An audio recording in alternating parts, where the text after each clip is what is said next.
अस्सलामु अलैकुम वरहमतुल्लाहि वबरकातुहू। प्यारे दोस्तों, अल्लाह पर भरोसे की कहानी। एक औरत कहती है कि मेरा शोहर किसी वजह से लंबी मुद्दत के लिए गायब हो गया। उस वक्त मैं एक कम उम्र बच्चे की माँ थी, जबकि मेरा ज़ईफ़ुल उम्र बाप भी हमारे साथ ही रहता था। हमारी गुर्बत और मुफलिसी अपनी इंतहा को थी और अक्सर औकात हमारे घर में खाने के लिए कुछ नहीं होता था। अगर दोपहर का कुछ खा लेते तो रात को भूखा सोना पड़ता। सब्र के साथ हम हर हाल में अल्लाह का शुक्र अदा करते थे। एक रात को तो भूख और अफलास ने हमारा वो इम्तिहान लिया जो इससे पहले कभी नहीं लिया था। मेरी बेटी को शदीद बुखार ने घेर लिया। बच्ची को शदीद बुखार और भूख से बनी हालत से मुझे अपनी और अपने वालिद की भूख भूल गई। ऐसी बेकसी और लाचारी तो कभी देखी नहीं थी। बेकरारी हद से बढ़ी तो मुझे अल्लाह तबारक व तआला का ये कौल याद आ गया कि भला कौन बेकरार की इल्तिजा कबूल करता है जब वो उससे दुआ करता है, और कौन उसकी तकलीफ को दूर करता है। जी हाँ, हर किस्म की तकलीफ, चाहे वो भूख की हो या बीमारी की या गुर्बत व अफलास और गुनाह की, कौन है उस ज़ाते पाक के सिवा जो इन सब तकलीफ़ों को दूर कर सकता है। ये सब सोचकर मैं उठी और जाकर वज़ू किया। वापस आकर बच्ची के माथे पर पानी से भीगी हुई पट्टी रखी और अल्लाह के हुजूर नमाज की अदायगी के लिए खड़ी हो गई। मुख्तसर सी नमाज पढ़ने के बाद हाथ उठाकर बच्ची के लिए दुआएं की। उसके माथे से पट्टी उतार कर दोबारा पानी से भिगो कर रखी। एक बार फिर नमाज के लिए खड़ी हो गई। नमाज के बाद एक बार फिर बारगाह इलाही में दुआ के लिए हाथ उठाए। दुआ से फरागत पर पानी की बट्टी तब्दील की और दोबारा नमाज के लिए खड़ी हो गई। और ये अमल मैंने कई बार किया। जब मैं ये सब कुछ बार बार दोहराती रही तो किसी ने दरवाज़ा खटखटाया, इस हैरत के साथ कि भला रात के इस पहर कौन हो सकता है। मेरे वालिद ने पूछा, कौन? जवाब आया, मैं डॉक्टर हूँ। मैं और मेरे वालिद हम दोनों एक दूसरे को हैरत से देख रहे थे कि इसको किसने बुलाया। मेरे वालिद ने जाकर दरवाज़ा खोला। डॉक्टर ने आते ही पूछा कि मरीज़ किधर है, और हमने सादगी से बच्ची की तरफ इशारा कर दिया। डॉक्टर ने बच्ची को चेक किया, कागज़ पर एक नुस्खा लिखकर मेरे हाथ में थमा दिया। बोला कि लाइए मेरी फीस दीजिए और मैं चलता हूँ।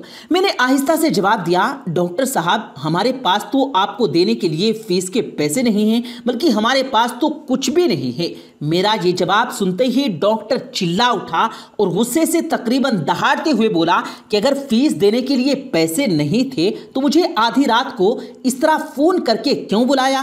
क्यों मुझे इस तरह से बेआराम किया तुम लोगों ने? डॉक्टर के मुंह से टेलीफोन का सुनकर मुझे लगा कि डॉक्टर गलती से हमारे घर आ गया है।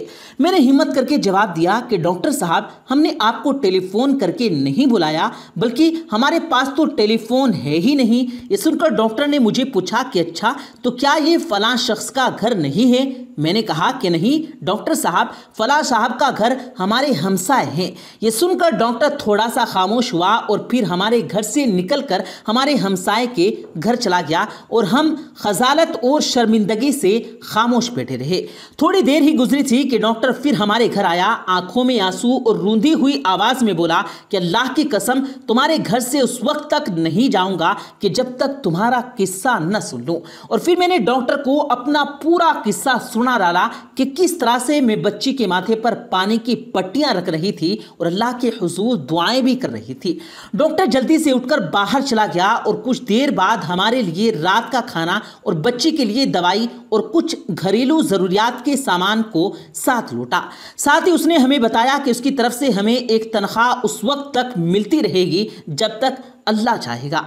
जी हाँ दोस्तों, ये अल्लाह पर भरोसे की कहानी है। सिर्फ याद दहाने के लिए अल्लाह तबारक व तआला पर इससे भी बड़े भरोसे की कहानी सुनिए कि सैयदना मूसा अलैहिस्सलातु वस्सलाम अपने ताबूत में आने वाले दुश्मनों से खौफजदा जान बचाते हुए अहले मदीन की तरफ पहुंचे।